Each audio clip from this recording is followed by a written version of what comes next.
Today, I'll be ranking all 10 pseudo-legendary Pokemon, but of course, not all pseudo-legendaries are made equal, hence why we have 5 different tiers for 5 different levels of pseudo-legendary Pokemon. The horrible tier is reserved for straight-up disgustingly awful Pokemon, mid is for moderate Pokemon, pseudo status is for the average pseudo-legendary, legendary is for pseudos that could be legendary Pokemon, and goated is for the best of the best. But before we get into it, make sure to subscribe for more Pokemon content like this. First up is the most iconic pseudo-legendary, Dragonite. Dragonite is one of, if not the most iconic pseudo-legendary Pokemon, and is commonly mistaken for a legendary, but for good reason. Not only is he really strong competitively, but he's also really goofy design-wise. Of course, he deserves a high up spot on this list, which is why I'll be placing him in the legendary tier. Next up is one of my absolute favorites, Como, the dragon fighting type pseudo from Alola.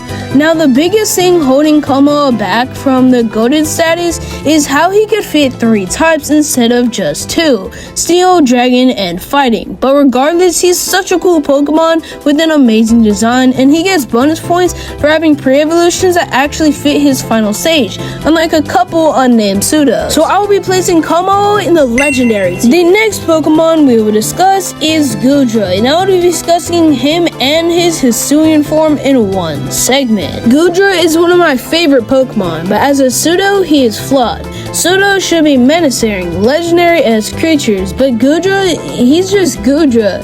So regardless of him being one of my favorite Pokemon, he ends up as a mid-tier pseudo. The next Pokemon, on the other hand, is a lot more menacing, and his name is Hydreigon, the Dragon Dark type pseudo-legendary. Hydreigon is such a cool pseudo just because he's a cool dragon, and that's what makes him cool. Regardless, those wings just make me mad because they're not even real wings, and the red flaps around each of his heads are not appealing. Regardless, he's easily pseudo status and could definitely be bumped up to legendary or goated status with a mega or extra form, and no, Iron Jugulus does not count. The next Pokemon is a community favorite, Tyranitar. Now, Tyranitar is a special case because he's the first pseudo today to not be dragon type, because Tyranitar is actually a rock dark type, one of 2 non-dragon pseudo-legendary. This automatically makes him an all-time great, but on top of that, he's just so cool, placing him in the legendary tier. Our next Pokemon is a great contrast, aka Dragapult. Dragapult is one of my favorite Pokemon conceptually because he has 2 of my favorite types, Ghost and Dragon. But when it comes to his design, it falls flat. The large triangle battleship design looks clunky and awkward in battle, but competitively, oh my gosh, Dragon Darts flourishes and is just so amazing, and the concept of shooting your pre-evolutions is really unique, which lands him in the pseudo status tier. Next up is Baxcalibur. Now, I never really liked Baxcalibur personally because he just looks stale and or stiff. I was gonna put him in mid-tier, but post-editing, I decided to put him in pseudo status because his mega is so cool. Our third to last pseudo-legendary Pokemon is Garchomp, the original land shark, before Jeff took over.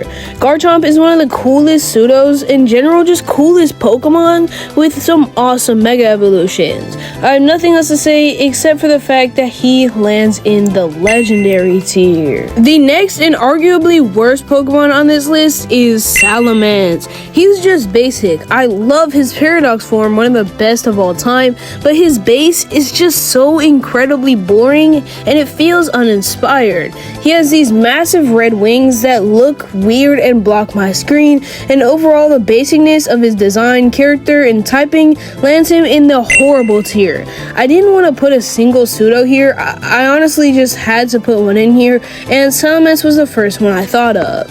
The final and arguably coolest pseudo on this list is Metagross. It's crazy that one of the only non-dragon pseudos is the best in my opinion. Metagross has such a cool type in Steel Psychic, and contrary to popular belief, his mega is pretty cool in my opinion. On top of this, his pre-evolutions make perfectly into his final form, and I am obligated to put this beast of a pseudo into the goated tier. What a Pokemon to cap today's video off with. But before we go, make sure to check out my last video about mega Pokemon we need to see in Winds and Waves. And with that being said, see you guys in the next one. Goodbye.